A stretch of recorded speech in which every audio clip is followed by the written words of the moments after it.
നമ്മൾ ഒരു mint tea ആണ് ഉണ്ടാക്കാൻ പോകുന്നത്. മിൻറ്റ് ലീവ്സ് ഒരു 3-4 എടുത്തിട്ടുണ്ട്. എനിക്ക് ഇതിൻ്റെ സ്മെല്ലിനും ടേസ്റ്റ് ഭയങ്കര ഇഷ്ടമുള്ളതുകൊണ്ടാണ് ഞാൻ ഇത്ര എടുത്തത്. 2-3 ഇല മതി. ഇനി 1 കപ്പ് വെള്ളം നമ്മൾ ഒരു പാത്രത്തിലെടുത്തിട്ടുണ്ട്. നമുക്ക് ഇപ്പോൾ വെള്ളം തിളച്ചിട്ടുണ്ട്. ഇതിൽ നമുക്ക് പഞ്ചസാര ആവശ്യത്തിനുള്ള പഞ്ചസാര എന്നിട്ട് പൊടി ഇട്ടിട്ട് ഇതിനിട്ട് സ്പൂണിട്ട് കുറച്ച് കടുപ്പത്തിൽ ഉണ്ടാക്കിയത് അതിൻ്റെ ടേസ്റ്റ് ഉണ്ട്. ഇല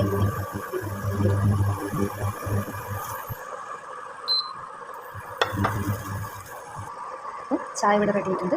നമുക്ക് അതിൽ ബാക്കി വന്ന ഒരു ഇല ഇത് തൂമ്പാണ് കേട്ടോ. ഇത് നമുക്ക് കപ്പിലിട്ട് കൊടുക്കാം. എന്നിട്ട് അതിക്ക് ചായ